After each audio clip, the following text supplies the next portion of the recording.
Gujarati mid day 18 November 2025 life plus ये जो है जिंदगी। આ 5 ભૂલો તમને તમારા બાળકથી દૂર લઈ જઈ શકે છે। આજનું પેરેન્ટિંગ માને છે કે બાળકના ઉછેરમાં સૌથી મહત્ત્વની વસ્તુ છે તમારા અને બાળક વચ્ચેની નિકટતા। તમે કેટલા એકબીજા સાથે જોડાયા છો અને તમારો સંબંધ કેટલો ગાઢ છે એ સૌથી વધુ મહત્ત્વની વાત છે। માતા પિતા પર જ આ સંબંધની ઘનિષ્ઠતાનો વધુ પડતો આધાર રહેલો છે, પણ જાણતા અજાણતા માતા પિતા અમુક ભૂલો એવી કરી બેસે છે જેને કારણે તેઓ પોતાના બાળકોથી દૂર જતા રહે છે। આ ભૂલો ઘણા માતા પિતા કરતા હોય છે અને પાછળથી પશ્ચાતાપ કરતા હોય છે। જાણીએ એ કઈ ભૂલો છે અને એનાથી કઈ રીતે બચવું। Emotional blackmail. એક સમય હતો જ્યારે માતા પિતા પોતાની વાતને મનાવવા માટે આંખો કાઢતા કે એકાદ થપ્પડ લગાવી દેતા। જો બાળક વાત ન માને તો તેને મેથી પાક ખાવો પડતો, પરંતુ સમય જતાં મરવાનું બંધ થયું તો પેરેન્ટ્સે નવી લાઠી ઉઠાવી। એ છે ઇમોશનલ બ્લેકમેલ। તું આ આખી રોટલી નહીં ખાય તો મારે તારી સાથે વાત જ નથી કરવી। તું મારી વાત નહીં માને તો મૂવી પ્લાન કેન્સલ। તું આજે મિત્રો સાથે બહાર જાય છે જમવા તો કંઈ નહીં, હું જમવાનું બનાવવાની જ નથી, મને કંઈ ખાવાની જરૂર નથી, હું મમરા ખાઈ લઈશ। હા, પત્ની આવી ગઈ હવે, તને માના હાથનું ક્યાં ભાવવાનું। આ બધા ઇમોશનલ બ્લેકમેલ, પરંતુ ફિઝિકલ અબ્યુઝ છે। બીજું મેન્ટલ અબ્યુઝ। આને બાળકના માનસ પર ગંભીર અસર પડે છે, તેથી જ પણ તમારા માટે કરે એ મનથી નહીં પરાણે કરશે, જે તમારા અને તેના વચ્ચેના અંતર માટે જવાબદાર બનશે। આમ ઇમોશનલ બ્લેકમેલ ન કરો। બાળક તમારા પ્રત્યેના ઇમોશન તમારો બળ છે અને બાળક વિરુદ્ધ હથિયાર તરીકે ન વાપરો એને। બાળક વિરુદ્ધ હથિયાર તરીકે ન વાપરો। ઉપાય: કોઈ પણ કામ કઢાવવા માટે તમારે બાળક સાથે કોમ્યુનિકેશન કરવું જરૂરી છે, એમ સમજાવતા conscious parenting coach Deepti Savla કહે છે। બાળક નાનું હોય એમ છતાં જો તમે દરેક વાર એને કારણ આપશો, તમે કોઈ પણ વસ્તુ તેને કરવા માટે કેમ કહો છો એ સમજાવશો તો એ સ્ટ્રોંગ કોમ્યુનિકેશન નાનપણથી સ્થપાશે। પછી તો આંખોનો એક ઇશારો તેના માટે પૂરતો સાબિત થશે। શરૂઆતના વર્ષોમાં અઘરા લાગશે, પણ એક વખત કોમ્યુનિકેશન સંધાઈ ગયું પછી વાંધો નહીં આવે।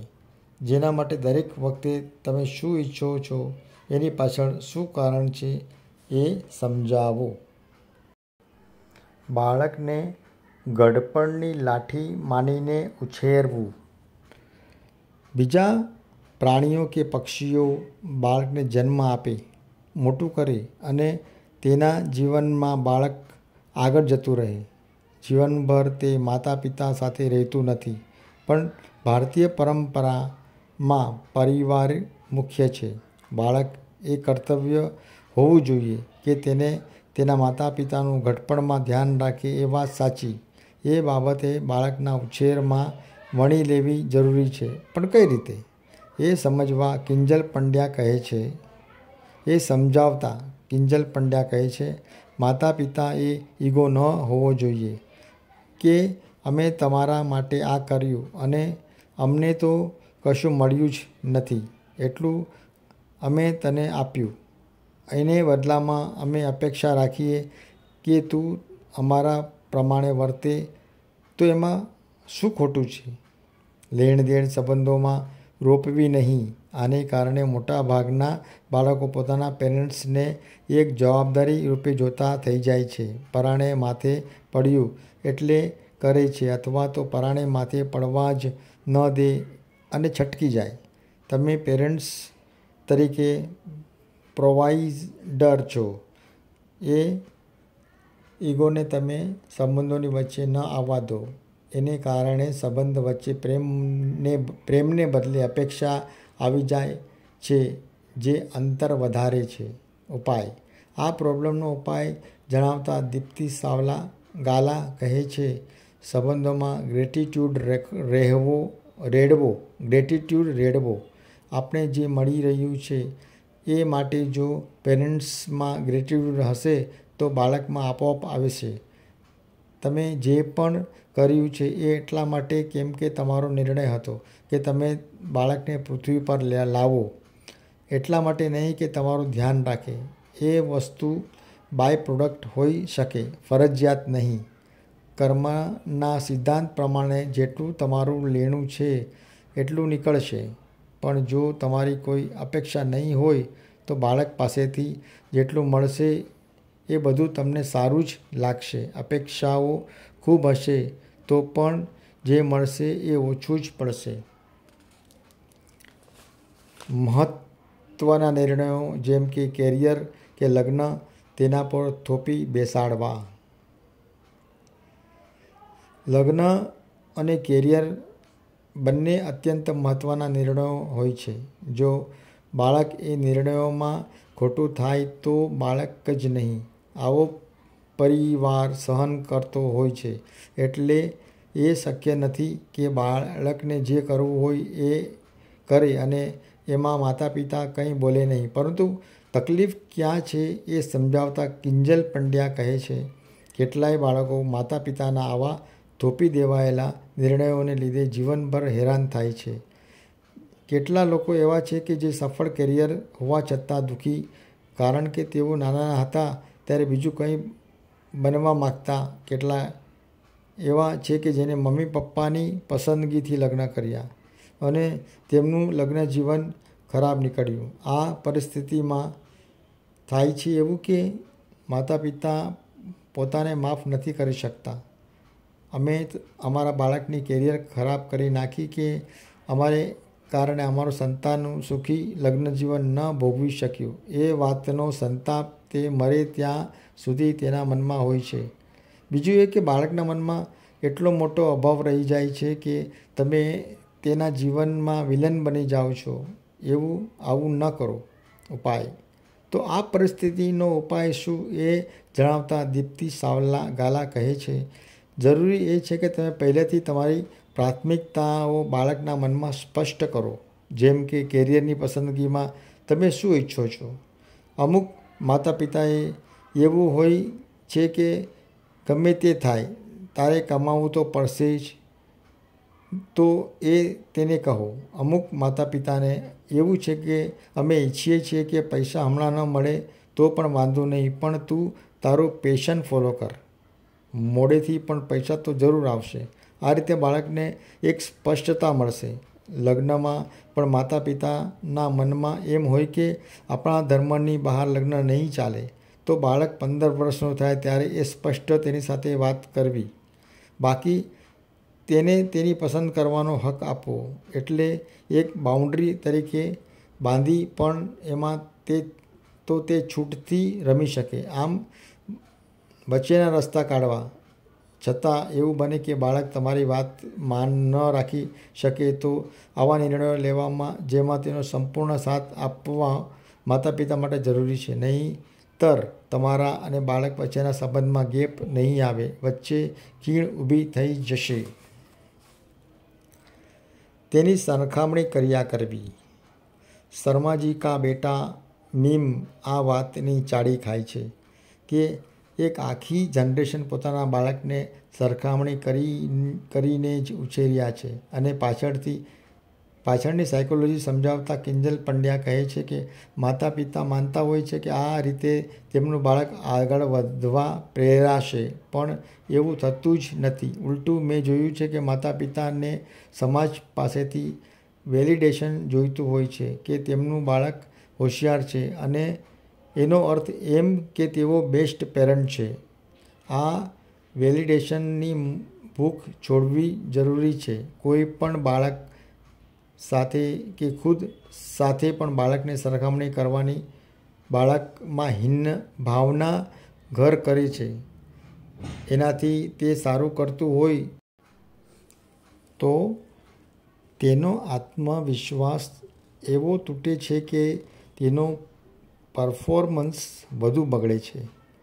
વળી તેના મનમાં એ ભાવના ઘર કરી જાય છે કે હું જેવું છું એવું મારા માતા પિતા માટે યોગ્ય નથી, જે તમારા સંબંધ વચ્ચેના અંતરને વધારે છે. ઉપાય શું કરવાનો? સરખામણી કરવી જ નહીં એ વિચાર મનમાં દ્રઢ કરો. તમે ઈચ્છતા હો કે બાળક બીજાના ઉદાહરણ પરથી શીખે તો તેને કહેવાની રીત જુદી હોય છે. જેમ કે, સુનિલ ખબર છે કઈ રીતે તૈયારી કરે છે? તે એક્ઝામની આગલા દિવસે તૈયારી શરૂ નથી કરતો. દરરોજ થોડું થોડું લર્ન કરે છે એટલે તે આગળ વધી શકે છે.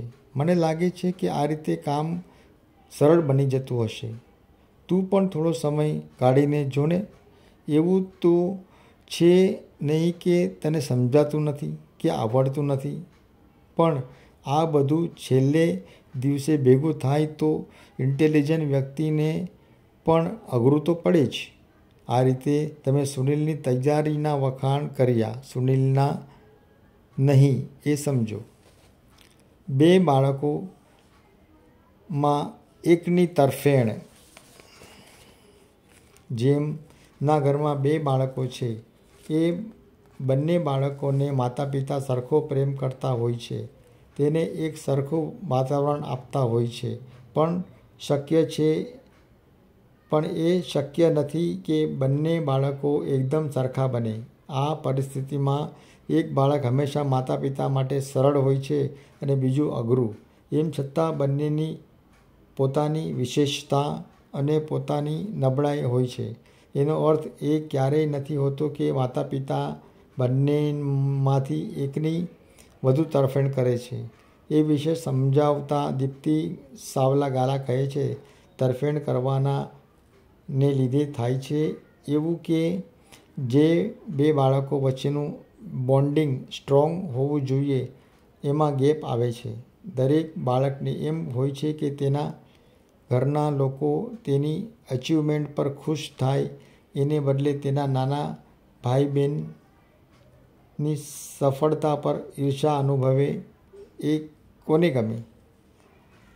સિબલિંગ્સ વચ્ચે ઈર્ષા તમે નહીં એડો તો પણ આવી શકે છે.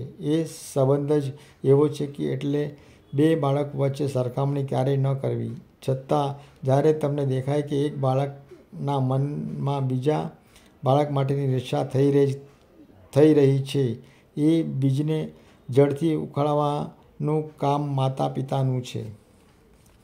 ઉપાય. પણ એ કામ કરવું કઈ રીતે એ સમજાવતા કિંજલ પંડ્યા કહે છે, તમે બંને બાળકો વચ્ચેનું બોન્ડ સ્ટ્રોંગ કરવાનું કામ માતા પિતાનું છે. એક જો ઓવર અચીવર હોય તો તેના વખાણ કર્યા કરવાનું એવું નથી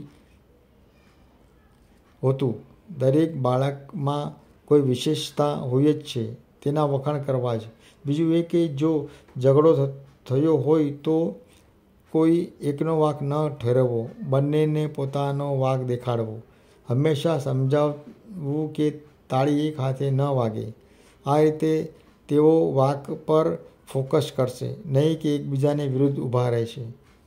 બંનેને એકબીજાની સફળતા પર ખુશ કરતા શીખો અને એકબીજાની નિષ્ફળતા પર એકબીજાનો સાથ દેતા શીખવો એ જરૂરી છે. ચાલો ત્યારે.